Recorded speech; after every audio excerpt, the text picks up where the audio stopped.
Bonjour à tous, je suis très heureuse de vous retrouver pour cette vidéo. On va parler des problèmes cardiaques aujourd'hui, donc toutes les affections qui touchent le cœur et ses vaisseaux sanguins. Donc on va parler aussi de problèmes cardiovasculaires. Donc il existe de nombreuses affections qui touchent le cœur et ses vaisseaux, donc je ne pourrai pas toutes les évoquer ici car la liste est assez longue, mais pour les classifier un peu, on retrouve donc les maladies coronariennes, les affections touchant le muscle myocarde, donc qu'on appelle la cardiomyopathie.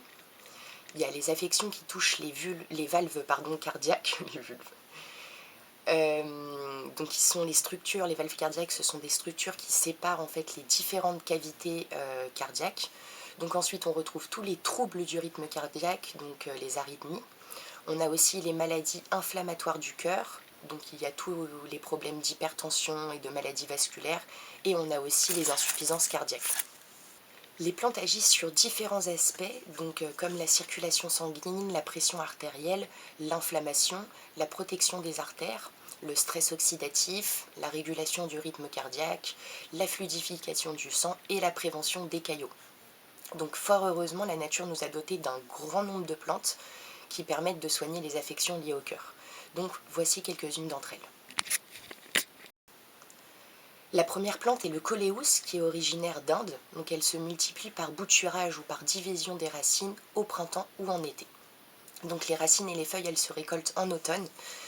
Donc les parties utilisées de la plante sont les feuilles et les racines sèches.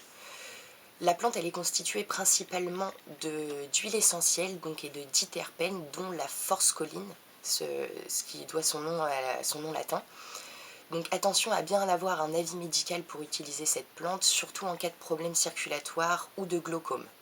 Donc le glaucome, pour ceux qui ne savent pas, c'est une maladie du nerf optique qui à terme peut mener à la perte progression de la vision.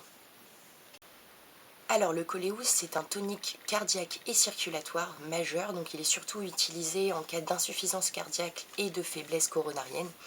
Donc il doit principalement ses effets thérapeutiques à la forscoline, qui est un hypotenseur, et donc on peut l'associer à l'aubépine afin d'abaisser la pression artérielle. Donc aubépine, plante cardiaque par excellence que je vous documenterai juste après. Donc le coléus va agir sur la circulation sanguine et cardiaque en la tonifiant, et de plus, associé à l'aubépine, la plante elle va permettre d'abaisser la pression artérielle.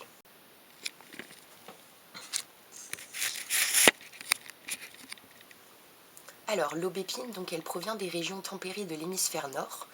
On la cultive par bouturage, les branches fleuries sont coupées vers la fin du printemps et les baies sont récoltées début de l'automne. Donc les parties utilisées sont les branches fleuries, les baies et les fleurs fraîches. L'aubépine elle est constituée de flavonoïdes, de triterpènes, de proanthocyanines, de polyphénols, donc des tanins, de coumarine et de triméthylamine, qui est un acide aminé qu'on retrouve uniquement dans les fleurs. Donc comme vous voyez, l'aubépine est une plante très riche en constituants. Donc attention cependant à ne consommer cette plante que sous surveillance médicale. L'aubépine, elle présente de nombreux atouts pour le cœur. Premièrement, elle augmente le flux sanguin dans le cœur et régularise le rythme cardiaque. Donc elle est donc conseillée en cas d'insuffisance cardiaque modérée et de troubles du rythme cardiaque. On peut utiliser les fleurs fraîches en infusion. Donc la plante, elle peut parfois mettre plusieurs mois avant d'agir, mais par contre, elle va agir en profondeur. Donc sinon, on trouve facilement sur le marché des gélules ou des ampoules de concentré d'aubépine, ce qui va permettre d'avoir des résultats beaucoup plus rapides.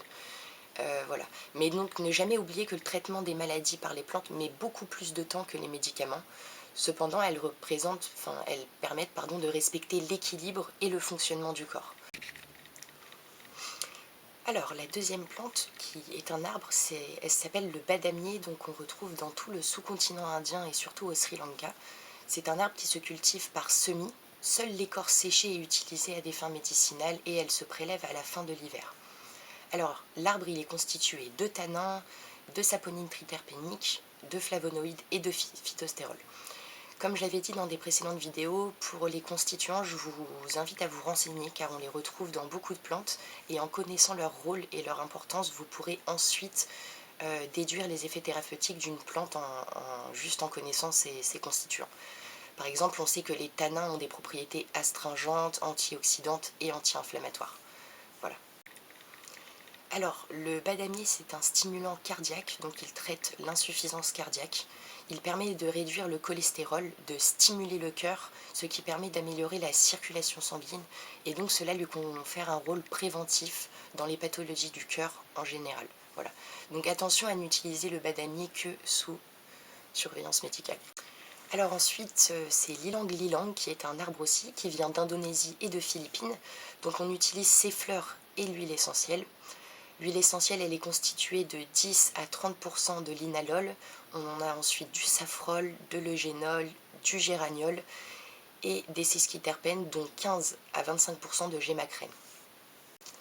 Alors l'huile essentielle de l'ylang-ylang, que beaucoup doivent connaître, est utile dans les troubles du rythme cardiaque, donc, car elle permet de ralentir ce dernier. Attention à ne pas utiliser l'huile essentielle par voie interne sans avis médical. D'ailleurs, je vous conseille de n'utiliser aucune huile essentielle par voie interne. C'est très très fort et cela peut détruire les mauvaises bactéries dans notre flore intestinale, voilà, ça peut vraiment dérégler l'organisme. On dit souvent que si on met une goutte d'huile essentielle de menthe poivrée sous la paume du pied, en quelques instants on sent la menthe poivrée dans notre haleine. Donc voilà, l'huile essentielle pénètre hyper bien la peau, donc il n'y a pas besoin de les ingérer. On n'a qu'à les mettre localement, même si c'est pour traiter un problème interne, on le met à l'endroit précis et ça pénètre très bien l'organisme. Voilà, donc je vous ai présenté que 4 plantes qui traitent les problèmes cardiaques. J'en ai beaucoup, enfin j'en ai beaucoup plus en tout cas. Donc je vais vous refaire une vidéo partie 2 du coup sur les problèmes cardiaques pour pas trop surcharger la vidéo. Donc voilà, j'espère que vous avez appris certaines choses et que cette vidéo vous a plu. Et restez connectés, je vais envoyer une prochaine vidéo sur les oiseaux la semaine prochaine. Donc voilà, je vous dis à bientôt.